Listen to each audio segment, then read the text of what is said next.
Assalamualaikum. Waalaikumsalam warahmatullahi wabarakatuh. Don, sebagai KM silakan pimpin doa sebelum pembelajaran hari ini. Sebelum belajar, langkah baiknya kita berdoa terlebih dahulu. Berdoa dalam hati masing-masing dimulai. Berdoa selesai. Tolong cek kerapihannya, cek bajunya, cek. Rapikan dulu, takut ada yang belum rapi. Silakan lirik kiri kanan, takut ada sampah yang masih berserakan. Aman? Untuk menumbuhkan rasa nasionalisme kita, sebelum pelajaran, alangkah lebih baiknya kita menyanyikan lagu kebangsaan Indonesia Raya. Maka dari itu, Juna silakan dipersilakan untuk ke depan untuk menjadi dirigent.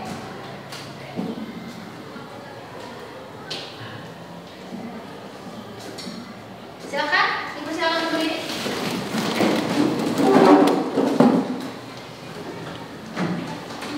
Hiduplah Indonesia Raya. Indonesia airku, tanah tumpah darahku. Di sanalah aku berdiri, jadi pandu ibuku. Indonesia kebangsaanku, bangsa dan tanah airku. Marilah kita berseru, Indonesia bersatu. Hiduplah tanahku, hiduplah negeriku, bangsaku, rakyatku semuanya. Bangunlah jiwanya, bangunlah badannya, untuk Indonesia Raya. Indonesia Raya, merdeka, merdeka, tanahku, negeriku yang ku cinta. Indonesia Raya, merdeka, merdeka, hiduplah Indonesia Raya. Indonesia Raya, merdeka, merdeka, tanahku, negeriku yang ku cinta. Indonesia Raya, merdeka, merdeka, hiduplah Indonesia Raya. Ya, terima kasih. Semuanya dipersilakan untuk duduk. Supaya tidak ngantuk, ya.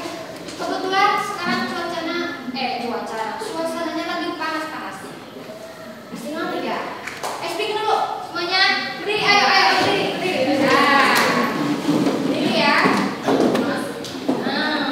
Dah. Siap? Lihat ibu ya. Tahu nggak lagu putar-putar, tangan diputar? Tidak. Sebetulnya ini tidak asing ya. Pasti pernah, mungkin ada yang pernah mendengar, ada juga yang tidak. Right. Ibu dulu ya. Tak putar-putar, tangan diputar. Lunggu-lunggu-lung, tangan digulung.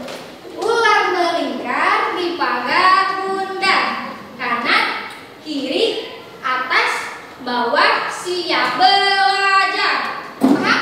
Paham. Yuk kita mulai bareng-bareng. 1, 2, 3. Tak putar-putar, tangan diputar. Lunggu-lunggu-lung, tangan digulung. Ular melingkar di pagar bundar. Kanan, kiri, atas, bawah, siap belajar. Oh hebatnya, hampir saya terketek ternyata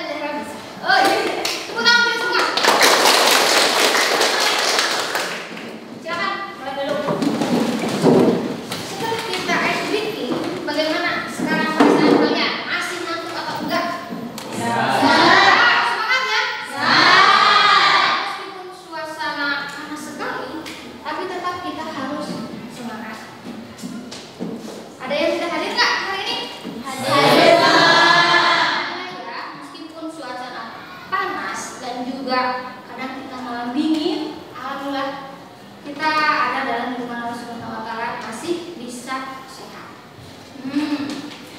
Sebelum kita memasuki materi, seperti biasa, kesepakatan kelas ya. Pada saat pembelajaran dimulai, Ibu berharap semuanya tidak boleh ada yang menggunakan handphone, terkecuali ada instruksi dari Ibu.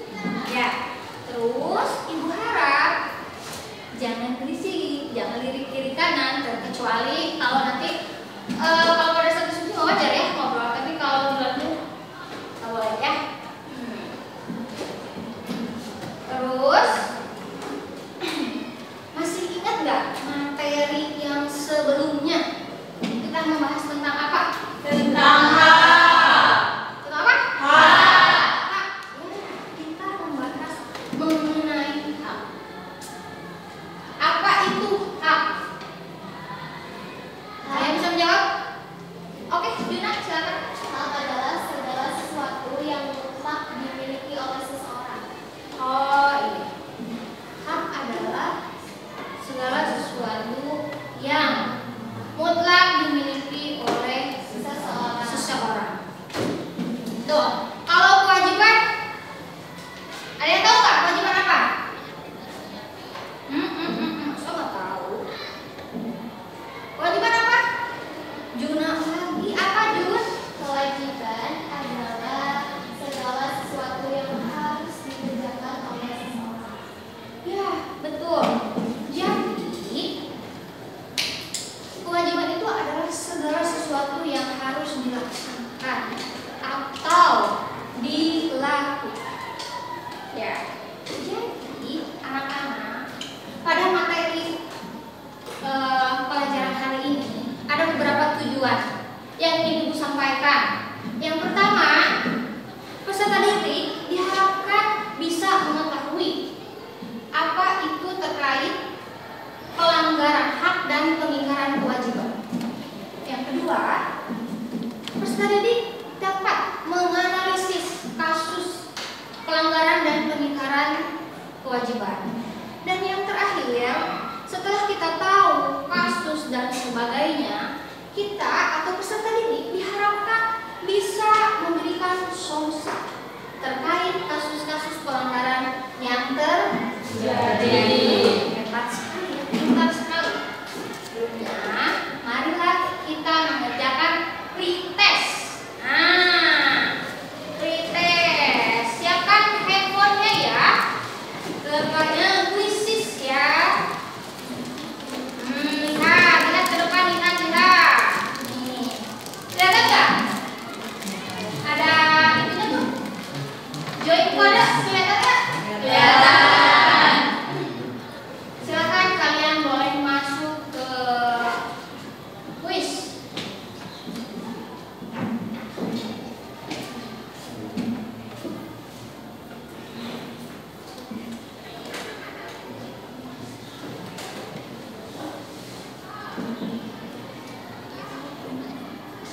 Bisa nggak?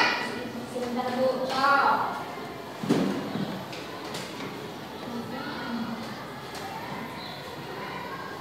Nah, sudah ada tuh.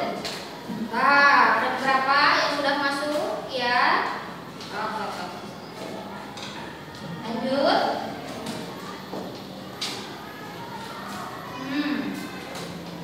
Bisa masuk Kak?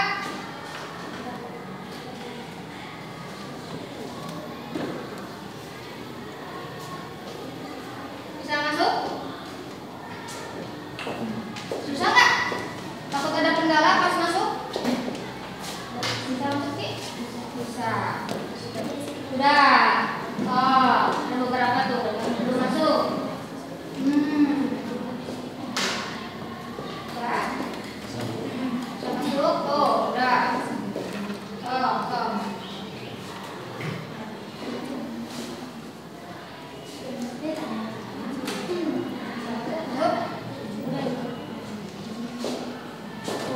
Tuh, lihat passwordnya atau kodenya 614472.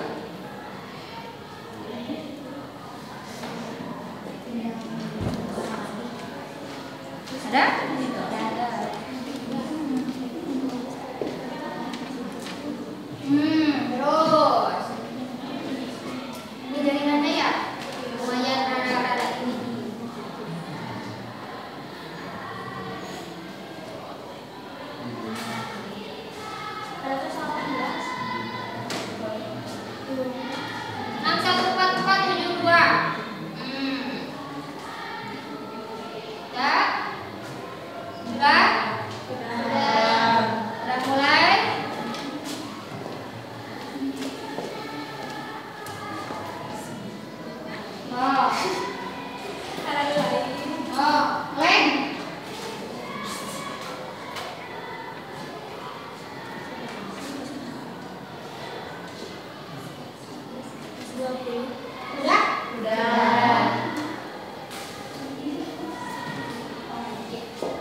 sudah masuk semuanya?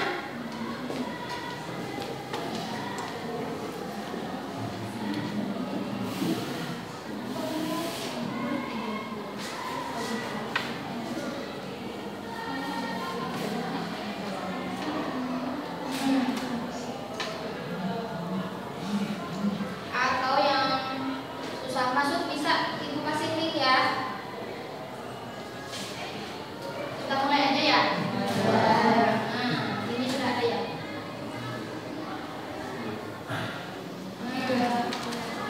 Silakan. 3 menit dari sekarang.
Wah. Siapa ini? Bimbing. Nabila bukan ini kan? Oh iya. Nabila. Nah, Nabila mendapatkan peringkat yang tinggi. Tepuk tangan buat Nabila. Iya. Nabila itu merupakan salah satu, bukan contoh ya, salah satu apa ya? Kan dia mau ke Jepang, tahu nggak? Tahu. Ya, ini dia ya. Salah satu kandidat yang akan berangkat ke Jepang. Nanti kalau sudah lulus, Nabila mau berangkat ke sana. Nah, selanjutnya, nah ada beberapa orientasi penilaian yang akan Ibu nilai pada saat pembelajaran hari ini. Pertama, ya. Yang kedua, LKPD, yaitu menganalisis kasus yang akan Ibu sampaikan. Jadi kalian nanti dianalisis ini apa, kenapa, dan sebagainya.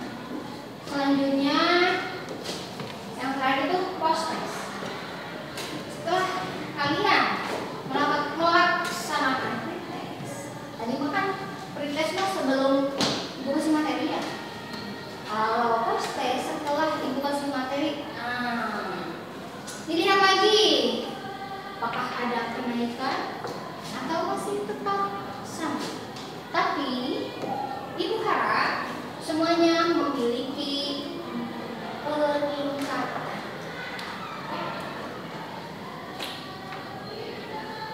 Sampai sini ada yang ingin ditanyakan? Isi agak pusing. Kita masuk aja ya ke materi. Terkait pelanggaran hak dan peningkaran kewajiban. Pelanggaran dan peningkaran kewajiban. Tadi telah disampaikan terkait hak dan kewajiban.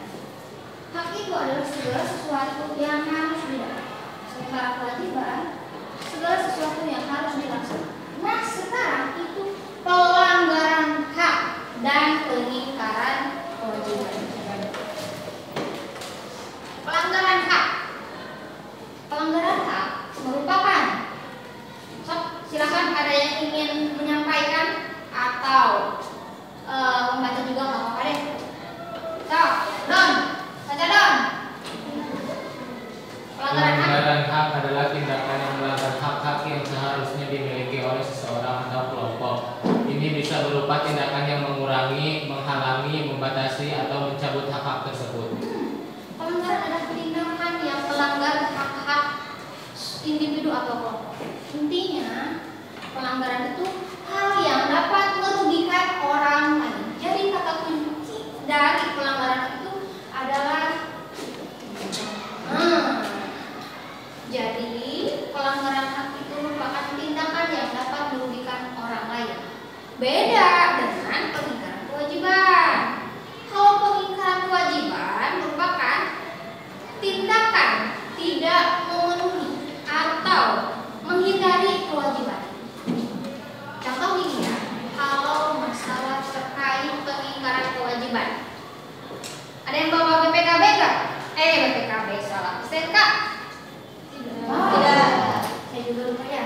Nah, contoh gini atau gini. Kalian bawa motor ke sekolah? Bawa. Pakai helm enggak? Pakai. Yang betul pakai helm? Enggak ada. Ada enggak? Ada. Jadi, kalau kalian tidak menggunakan helm pada saat mengendarai sepeda motor, berarti itu termasuk dalam pengingkaran kewajiban. Itu dicari ya. Seharusnya kalian itu memakai helm. Selain helm sebagai peraturan lalu lintas ya, helm itu sangat bermanfaat untuk kita. Karena apa? Dapat menjaga kepala. Ya, dapat menjaga kepala kita, menjaga dari kecelakaan. Di saat kita betul-betul amit-amit bisa celaka, otomatis kalau kita pakai helm setidaknya bisa melindungi safety untuk mencegah salah gaulnya. Lanjut. Sebab pelanggaran hak dan pengingkaran kewajiban. Sikap egois dan meningkatkan salah dan mementingkan diri sendiri. Kadang kurang sok egois. Mau menang sendiri, kumaha dita we, dita bukan saya dan dita kumaha di mas we, abdi mah dan maskot. Sikap egois. Atau kata adik Pak, adik si bos yang orang kumaha adik we, misalnya gitu ya. Karena aku loh di sini waskot MPL yang sebenarnya misalkan ya. 2. Kesadaran berbangsa dan bernegara yang rendah. Kesadaran berbangsa dan bernegara yang rendah. Karena ini ya, kita tidak sadar bahwa kita merupakan warga negara yang baik dan benar. Dan harus ya, kita itu harus menjadi warga negara yang baik dan benar. Terus, apa lagi? Tidak toleransi. Kadang kita tidak toleransi terhadap orang lain, menganggap bahwa kitalah yang paling go, paling berkuasa. Ya, di saat ada yang salah atau dengan kita melakukan kesalahan, kita kurang bertoleransi terhadap kesalahan teman kita. Atau biasanya toleransi itu lebih ke keyakinan ya. Kalau kalian punya teman beda agama, ya, kadang, misalkan dia agamanya Kristen, kita Islam, menganggap bahwa agama kita adalah agama yang paling benar, tidak memberikan toleransi terhadap orang lain. Penyalahgunaan kekuasaan. Yang namanya penyalahgunaan kekuasaan biasanya berkaitan dengan para pejabat. Ya, merasa bahwa dirinya merupakan penguasa yang hebat. Kadang lupa bahwa dia jadi pejabat itu karena dipilih. Ya. Karena itu merupakan sebab pelanggaran hak dan pengingkaran kewajiban. Tapi bukan hanya pejabat saja. Kadang kita merasa bahwa diri kita adalah orang yang paling ya, menganggap bahwa kekuasaan yang kita miliki adalah kekuasaan yang paling. Lanjut. Kasus pelanggaran hak. Kasus pelanggaran hak. Yang namanya pelanggaran berarti merugikan orang lain. Pertama, kasus terbunuhnya Marsina, pekerja PT Catur Putra Surya Porong Jawa Timur. Dulu Marsina dianggap sebagai provokator di sebuah PT, sehingga dia terbunuh secara mengenaskan. Jadi menganggap bahwa yang menjadi provokator pada saat demo adalah Marxisme. Sampai sekarang kasusnya belum tuntas. Nomor 2, kasus terbunuhnya wartawan Udin dari harian Bernas, Yogyakarta tahun 1996. Wartawan Udin dianggap telah memberikan berita yang dapat merugikan salah satu pihak. Mungkin meninggalnya secara bukan secara ya. Kan namanya meninggal itu takdir ya. Tapi harus ada syariatnya ya. Ini kemungkinan besar terkait berita karena dia merupakan seorang wartawan yang hebat. Jadi terbunuh secara mengenaskan. Ketiga, kasus bom Bali. Tahun 2002 sudah lahir belum? Belum. Kasus bom Bali tahun 2002 merupakan kasus yang wow. Amrozi dulu ya. Tersangkanya Amrozi. Jadi menganggap bahwa orang Bali atau semua orang yang di Bali itu adalah orang yang kurang baik semua. Padahal memang sih ya, kalau yang namanya di pantai otomatis memang pasti pakaiannya memang kurang pantas ya, agak terbuka. Jadi menganggap bahwa orang-orang Bali itu merupakan orang-orang yang kurang baik, sehingga dia membom Bali pada tahun 2000. Lanjut, kasus pelanggaran hak asasi manusia lainnya. Ada kasus pelanggaran hak asasi di lingkungan keluarga, sekolah, dan di masyarakat. Kalau di lingkungan keluarga, silakan sebelum membaca barangkali ada yang ingin menjawab atau memberikan komentar terkait contoh kasus pelanggaran HAM di lingkungan keluarga. Contoh, mau? Oke, Exo silakan. Tidak mendapat uang jajan. Tidak mendapat uang jajan. Pelanggaran HAM. Iya betul ya, karena sudah seharusnya kita sebagai anak mendapatkan uang jajan. Tapi alangkah lebih baiknya kalau posisi orang tua tidak memungkinkan, alangkah lebih baik kitanya sadari ya.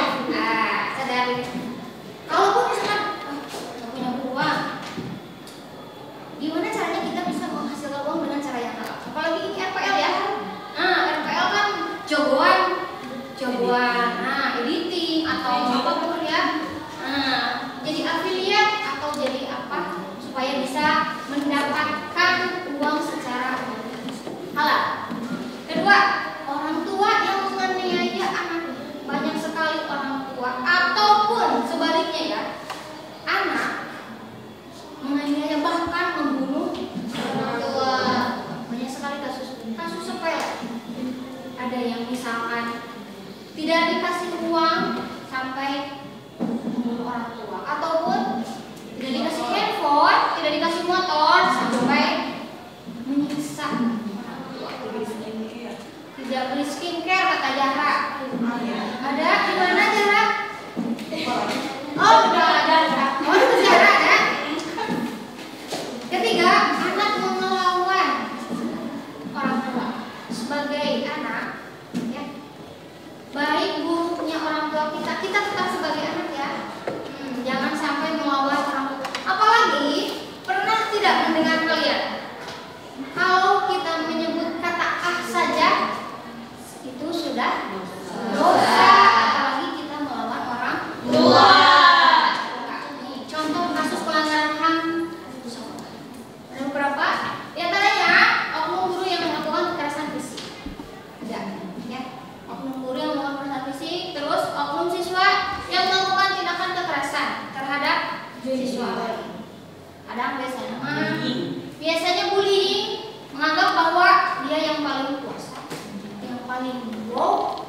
Jadi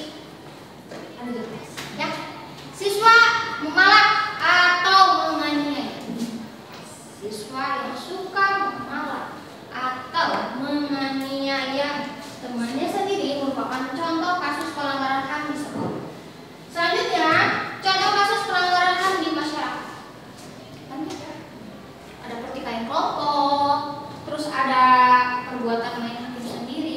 Kadang kalau misalkan ada yang ketahuan mencuri, perbuatan bisa sampai meninggal. Lanjut. Kasus pengingkaran kewajiban warga negara. Seperti yang telah Ibu sampaikan tadi ya, pengingkaran kewajiban sebagai warga negara. Tadi tidak pakai helm, tidak pakai tidak memperpanjang STNK. Itu merupakan satu pengingkaran kewajiban. Terus pengingkaran kewajiban untuk membela negara. Kewajiban untuk membela negara antara lain terlihat dalam perilaku. Misalkan di sini ada yang terlibat tawuran. Itu merupakan suatu kasus pengingkaran kewajiban. Sekarang melakukan pelanggaran hukum. Apa aja yang melakukan pelanggaran hukum? Pembajakan buku, ya. Atau misalkan musik, video, ya itu namanya pelanggaran hukum. Ada beberapa penanganan pelanggaran hak dan pengingkaran kewajiban warga negara.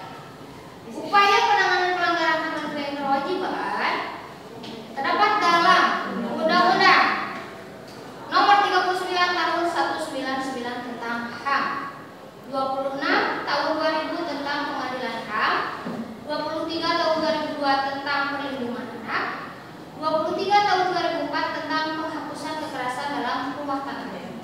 KDRT ya.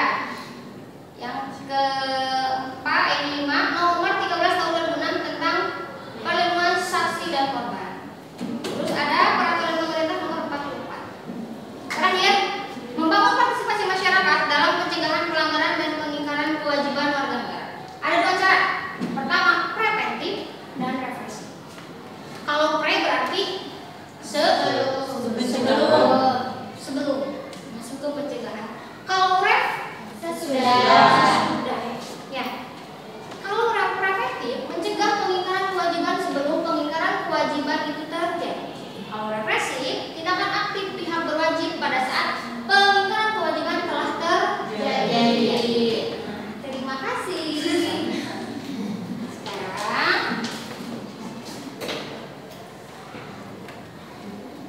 ada beberapa masalah yang harus diselesaikan oleh kalian.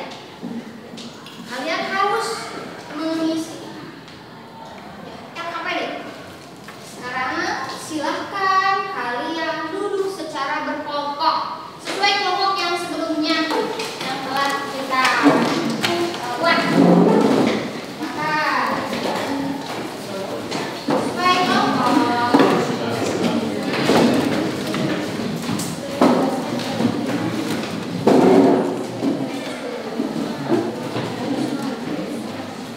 Ada beberapa masalah terkait pelanggaran dan pengingkaran kewajiban. Di antaranya ada seseorang yang tidak membayar pajak, ada seseorang yang tidak mau melakukan atau tidak mau berpartisipasi dalam pemilu, dan juga ada seseorang yang telah tega membunuh orang tuanya. Subhanallah sekali ya. KM, tolong LKPD-nya dibagikan ya.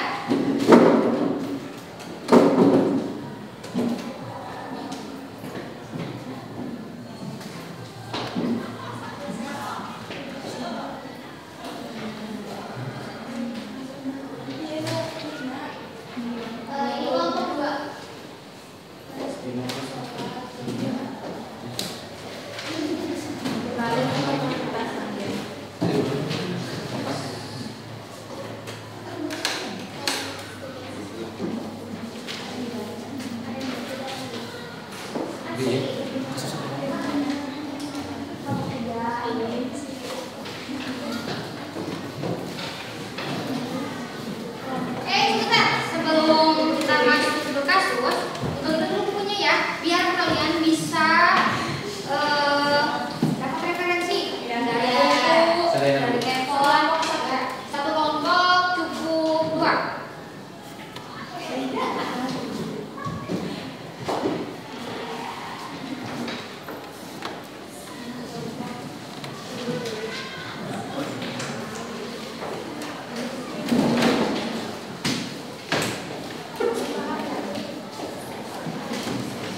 Sudah?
Ada yang sudah siap untuk mempresentasikan?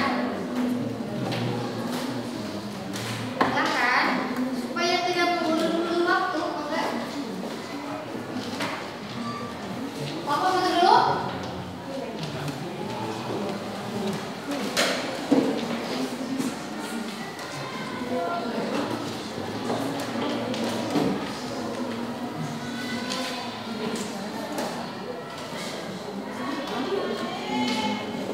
Presentasi.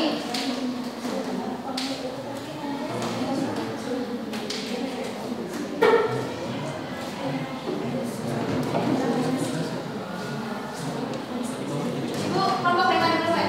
Sebentar. Satu. Oh, ada kelompok berapa ibu? Empat.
untuk presentasi.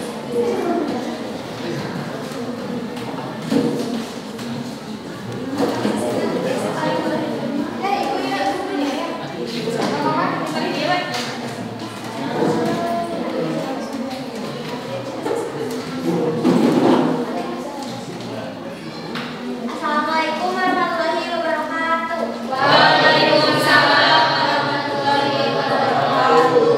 Perkenalkan, kami dari kelompok 5. Di sini kami akan mempresentasikan hasil diskusi kami tentang studi kasus yang telah diberikan.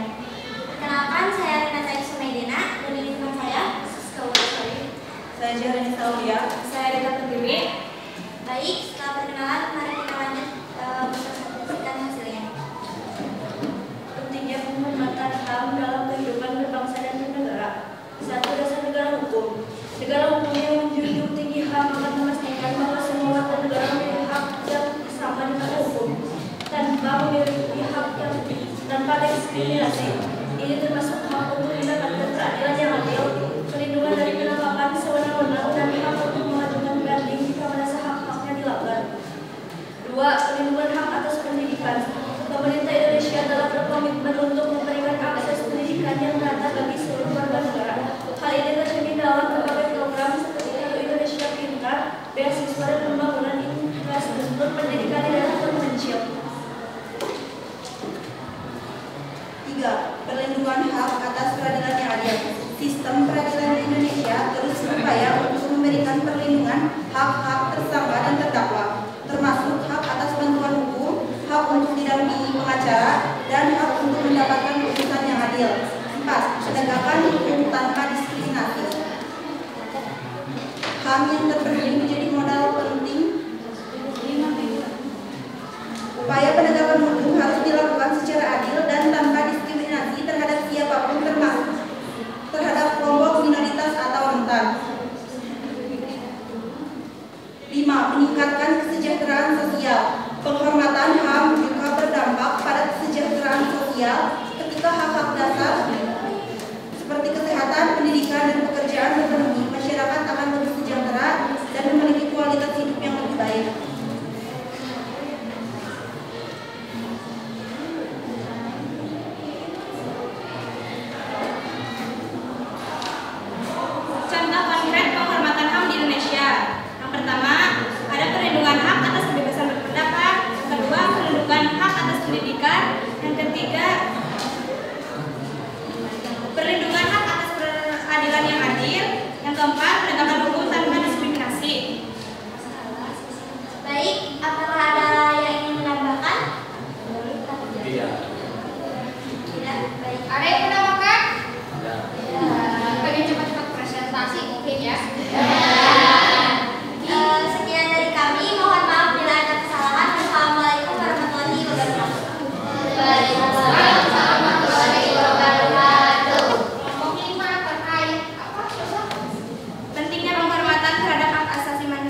diingkari oleh warga negara tersebut. Warga negara tersebut mengingkari kewajiban membayar pajak. Membayar pajak salah satu kewajiban utama warga negara dalam kehidupan berbangsa dan bernegara sesuai dengan peraturan perundang-undangan. Selanjutnya akan dijawab oleh konsekuensi dari pengingkaran kewajiban tersebut ada 3, yaitu 1. Secara umum, warga negara tersebut dikenai sanksi administratif seperti denda atau bunga, bahkan sanksi pidana jika sengaja menghindari pajak. 2. Secara sosial, pengingkaran ini dapat menghambat pembangunan nasional karena pajak merupakan sumber utama pendapatan negara untuk membiayai fasilitas seperti jalan, sekolah, rumah sakit, dan lain-lain. 3. Secara moral, tindakan tersebut mencerminkan kurangnya tanggung jawab dan solidaritas terhadap semua warga. Sekian pemaparannya. Untuk selanjutnya, apakah ada yang ingin ditanyakan atau ditambahkan? Silakan, ada yang ingin menambahkan atau bertanya terkait seseorang yang enggan membayar pajak. Ini merupakan kasus yang ramai ya. Apalagi khususnya untuk wilayah Jawa Barat, Bapak Gubernur kita, Bapak Deddy Mulyadi, telah memberi keringanan untuk masyarakat yang enggan bayar pajak. Biasanya mereka tidak mau bayar pajak karena terlewat 1 tahun. Malas bayar denda, lewat lagi, selamat lagi, dan seterusnya. Apalagi menganggap bahwa kadang uang pajak, tadi kata Juna, uang pajak kemana?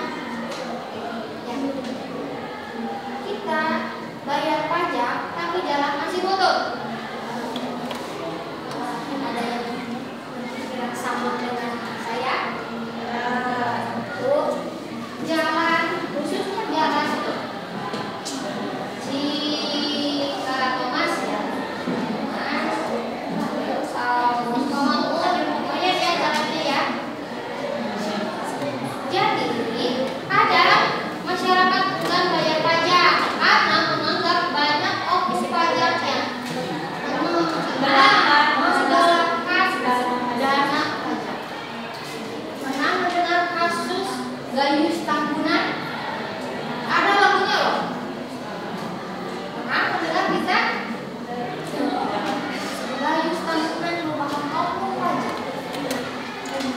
Dia sebagai pegawai negeri sipil biasa, tapi memiliki aset yang banyak, memiliki harta yang banyak. Ternyata dia tersandung kasus penggelapan pajak. Ada istilah bahasa lainnya kalau di pajak ya. Masyarakat enggan membayar pajak. Padahal itu merupakan salah satu pengingkaran kewajiban negara.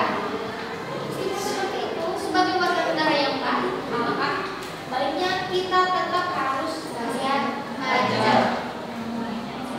Terkait dan sebagainya, tetap kewajiban kita adalah bayar pajak tepat waktu. Ya. Paham sampai sini? Ada yang ditanyakan? Tidak. Kok? Cukup. Tepuk tangan untuk kelompok 2.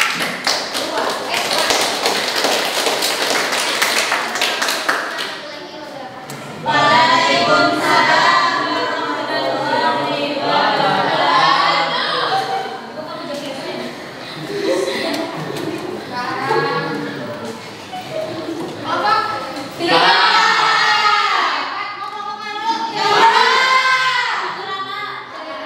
Perempuan dulu, laki dulu.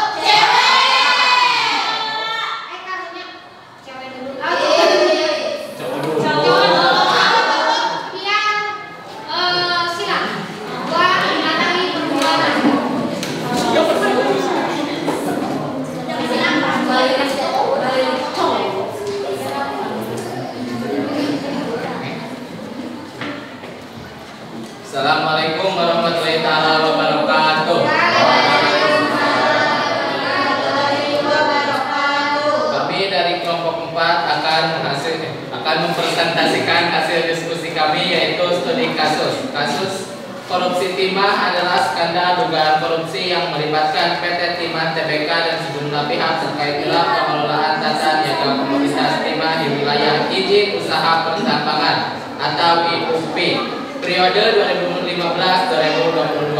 Soal yang pertama, sebutkan pelanggaran HAM yang telah dilakukan oleh seorang anak tersebut. Pelanggaran HAM yang dilakukan adalah penyalahgunaan kekuasaan dan kewenangan dalam pengelolaan sumber daya alam yang seharusnya digunakan untuk kesejahteraan rakyat. Tindakan korupsi tersebut juga melanggar hak masyarakat untuk mendapatkan lingkungan yang bersih, sehat, dan pengelolaan hasil tambang yang transparan. Soal yang kedua, dampak dari perbuatan tersebut akan dijelaskan oleh depan. Kerusakan lingkungan akibat aktivitas pertambangan ilegal atau tidak bertanggung jawab. 2. Kerugian negara karena pendapatan dari komoditas timah tidak masuk berkas negara, melainkan diselewengkan untuk kepentingan pribadi. 3. Menurunnya kepercayaan masyarakat terhadap pemerintahan dan institusi hukum. 4. Tergantungnya kesejahteraan masyarakat lokal karena hasil tambang tidak berdampak positif pada ekonomi daerah. Mungkin segitu kejelasan dari kami. Ada yang ditanyakan? Oh, ada. Harus ada. Ada nggak? Dit, ada nggak? Terkait ini merupakan kasus yang sangat trending topik di 2024 terkait kasus timah. Pernah mendengarnya? Karena ini merupakan kasus salah satu suami dari artis Indonesia. Siapa namanya? Sandra Dewi. Siapa? Hah? Suaminya? Siapa ya? Suami saya. Ya, suami Sandra Dewi siapa namanya? Suaminya. Pelaku tersangka. Siapa namanya? Dok? Lupa lagi. Ada yang tahu nggak? Suami Sandra Dewi namanya Harvey ya, Harvey Mois ya. Kalau saya bacanya juga Harvey Mois merupakan salah satu penguasa timah yang telah menyelewengkan. Apa tadi kata Pak Irfan? Pak Irfan, akomodasi apa? Telah menyelewengkan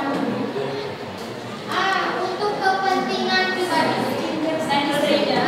Untuk kata Jahra, untuk istrinya, untuk skincare istrinya, untuk biaya pernikahan yang pernikahannya di Disneyland merupakan pernikahan yang wow, ya, merupakan pengusaha yang kaya raya.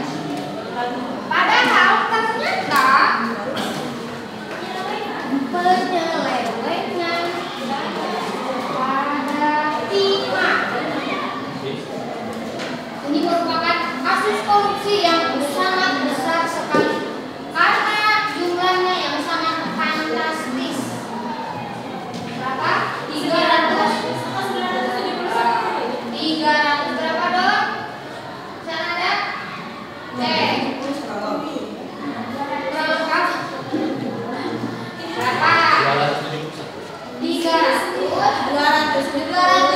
200. Oh, 271 triliun. Namanya dibicarakan. Bayangkan kalau uang 271 triliun disebarkan, bukan sebarkan ya, diberikan pada rakyat Indonesia. Terbagi pasti akan terbagi. Makanya ada menurut Bapak Mahfud MD pernah bilang kalau di Indonesia tidak banyak yang korupsi pasti akan jadi terjadi kesenjangan atau kesenjangan sosial. Yang kaya makin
untuk promosi.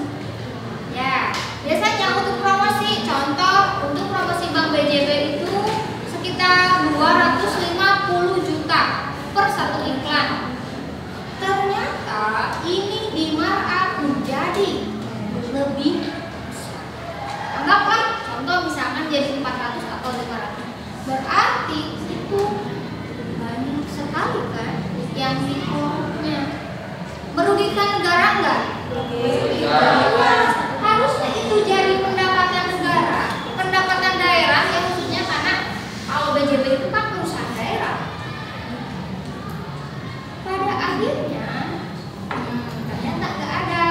Pada saat di cross check ke bagian pengiklanan ternyata tidak sesuai dengan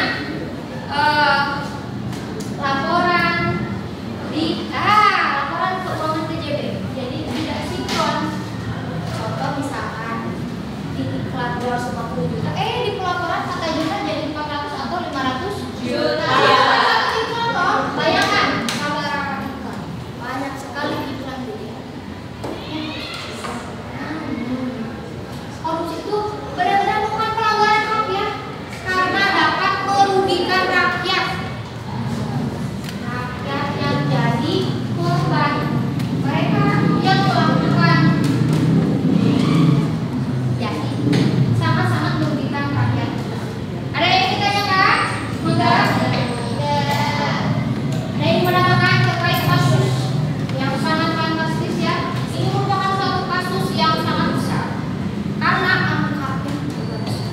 Kasus timah, kasus PLN, dan kasus Pertamina merupakan 3 kasus tertinggi di Indonesia saat ini. Ya, benar-benar kasus PLN, penggelapan uang. Penggelapan uang terkait para pegawai. Cukup? Tepuk tangan untuk kelompok. Kelompok kami, wassalamualaikum warahmatullahi wabarakatuh.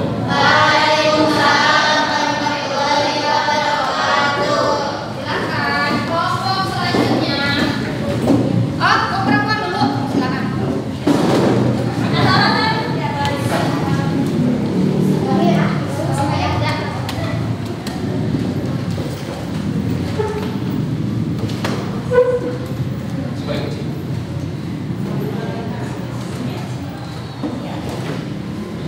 Assalamualaikum warahmatullahi wabarakatuh.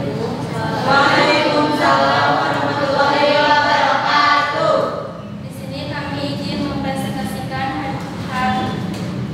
hasil kerja kelompok kami. Perkenalkan, nama saya Ima Berdiati. Nama saya Suci. Nama saya Risa. Nama saya Sakitari. Baik, untuk studi kasusnya yang akan dibacakan oleh Suci. Jadi kasus kita adalah seorang anak di Sidoarjo tega membunuh ibu kandungnya sendiri hanya karena tidak diberikan HP baru oleh ibunya.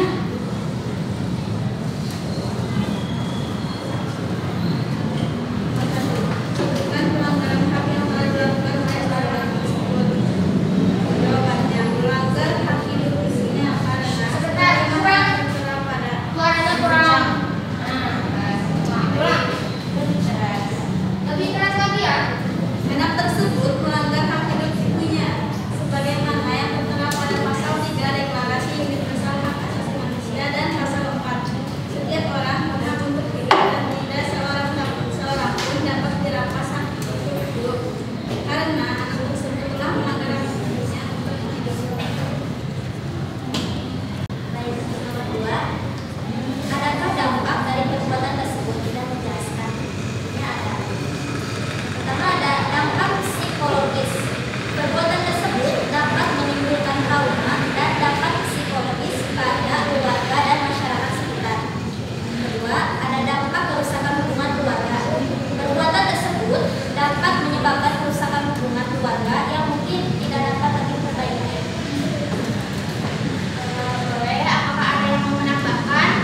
bisa menewaskan atau bisa membuat nyawa seseorang melayang.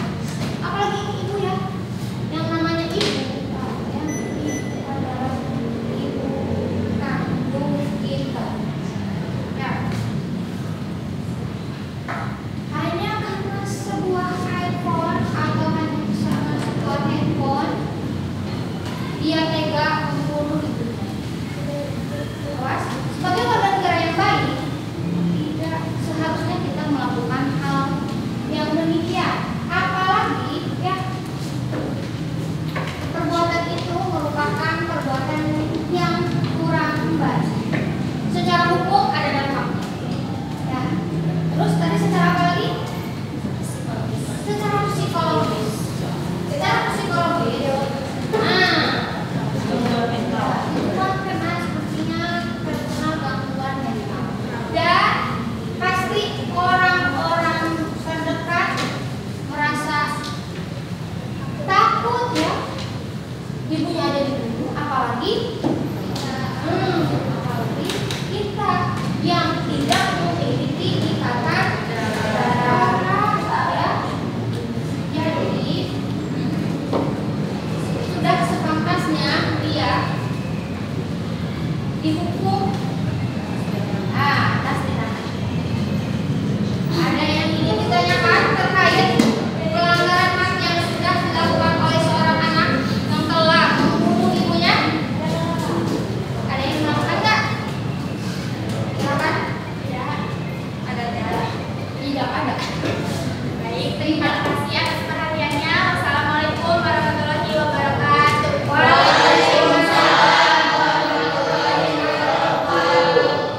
Kelompok terakhir, kelompok Anggara Reza, silakan.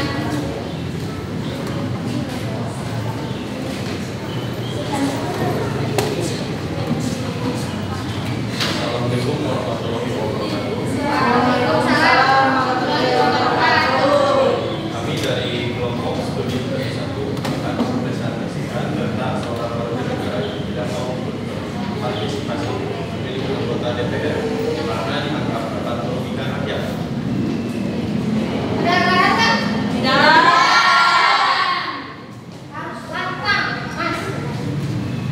Kami dari kelompok studi kasus 1 akan mempresentasikan tentang seorang warga negara yang tidak mau ikut berpartisipasi untuk memilih anggota DPR karena dianggap dapat merugikan rakyat. 1. Sebutkan kewajiban apa yang tidak dipenuhi oleh warga negara tersebut. 2. Adakah dampak dari perbuatan tersebut terhadap demokrasi? Jika ada, jelaskan. Baik, saya akan menjawab soal persatu. Kewajiban yang tidak dipenuhi warga negara tersebut tidak menjalankan kewajiban untuk ikut serta dalam pemilu, yaitu memilih wakil rakyat dalam anggota DPR. Baik, jawaban nomor 2. Ya, jika banyak warga tidak ikut memilih hasil pemilu, bisa tidak mencerminkan suara rakyat secara menyeluruh. Akibatnya, wakil yang terpilih bisa saja tidak memilih kepentingan rakyat, dan ini bisa melemahkan sistem demokrasi. Cukup. Ada yang menambahkan atau bertanya? Atau mau menebak? Tetap ya. Nanti ada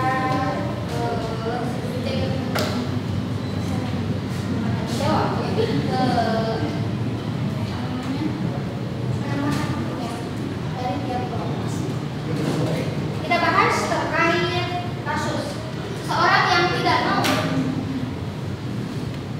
berpartisipasi dalam pemilu. Khususnya di sini kasusnya terkait anggota DPR. Dewan Perwakilan Rakyat. Pada kasus ini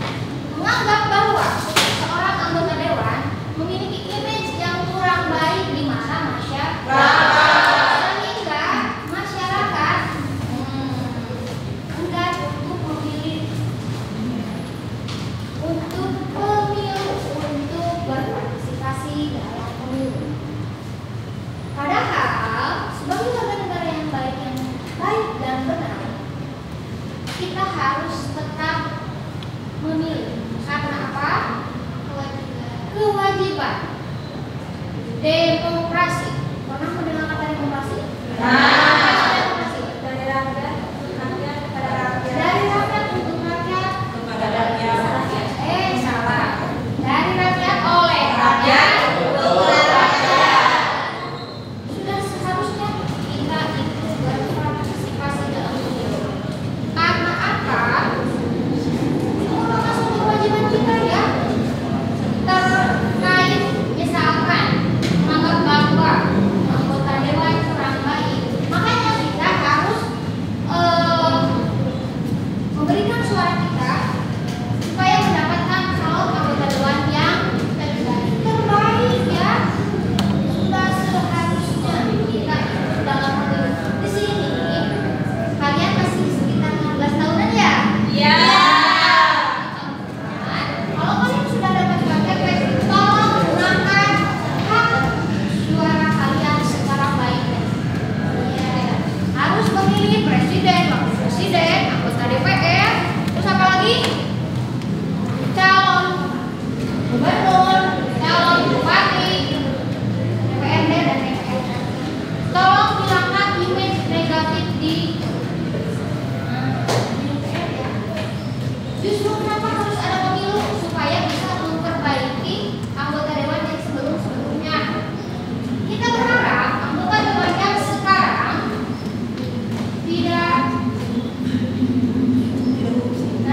tidak korupsi ya. Semoga anggota dewan yang kita pilih saat ini bisa membawa Indonesia ke arah yang lebih baik. Kalau itu, sebetulnya kita harus tetap ikut berpartisipasi dalam pemilu. Karena pemilu merupakan bagian dari demokrasi. Ya, pemilu merupakan bagian dari demokrasi. Sudah seharusnya kita berpartisipasi dalam pemilu.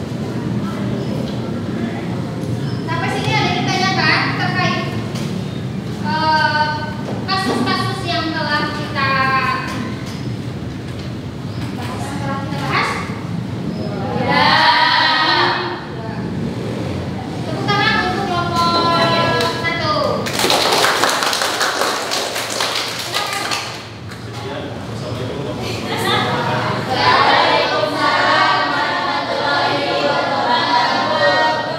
Silakan, ada yang ingin memberikan tanggapan? Sebentar aja.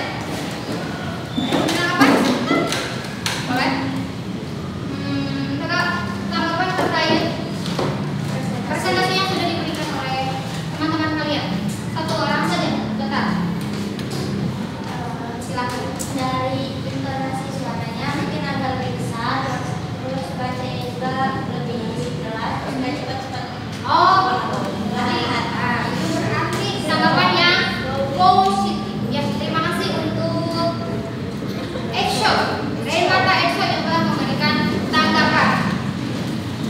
Selanjutnya, Ibu akan memberikan kesimpulan terkait materi hari ini. Ya, terkait materi ini kita tentang pelanggaran dan pelanggaran pelanggaran hak dan pelanggaran kewajiban merupakan suatu hal yang tidak baik ya. Kita sebagai warga negara yang baik, alangkah lebih baiknya kita menjalankan hak kita sebagai warga negara yang baik. Jangan sampai merugikan orang lain, apalagi pelanggaran. Karena itu dapat merugikan orang lain. Selain itu, pengingkaran kewajiban sebagai warga negara yang baik dan benar, berarti kita tidak boleh ingkar terhadap kewajiban kita.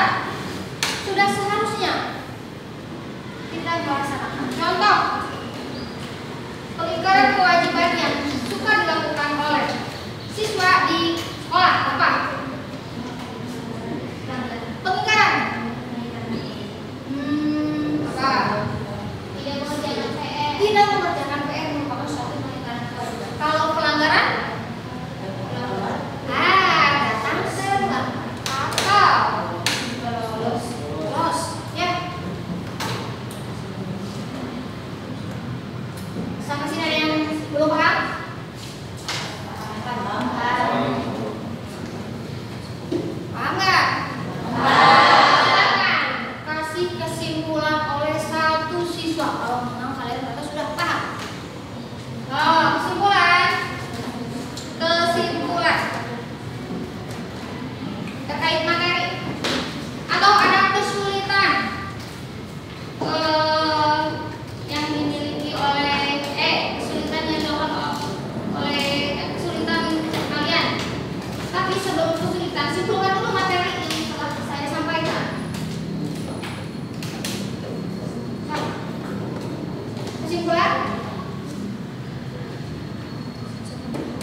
Suci? Kesimpulan? Kesimpulan?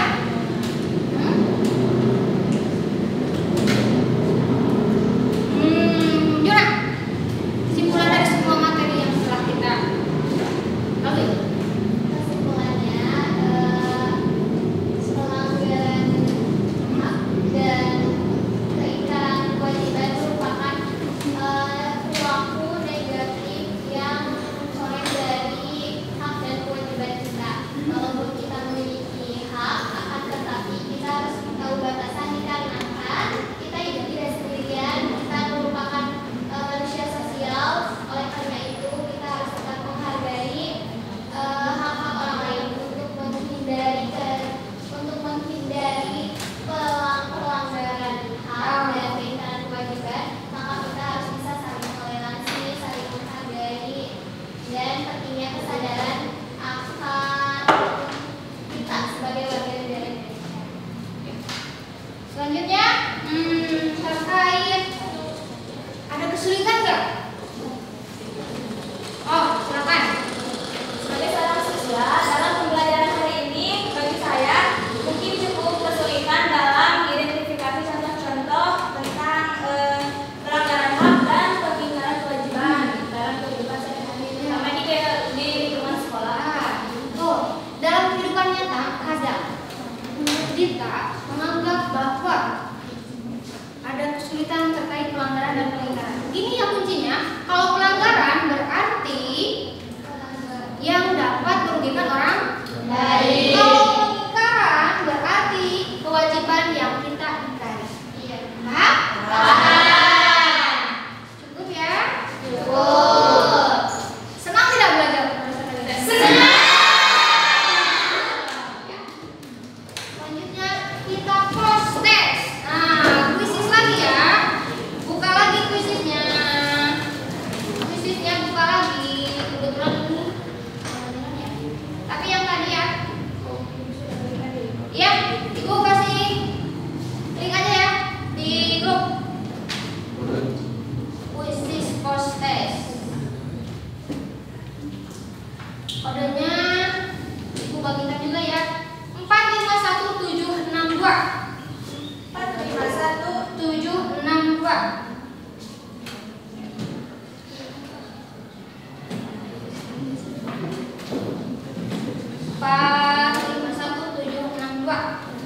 Kebetulan ini ada terang ya. Tapi masuk ya? Masuk ke kuisis. Ibu kodenya. Oh, kodenya 451762. Ini udah masuk 7 peserta. Terus ada 8, 9,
Sebelum mengakhiri pembelajaran hari ini, alangkah lebih baiknya kita berdoa terlebih dahulu yang akan dipimpin oleh ketua kelas.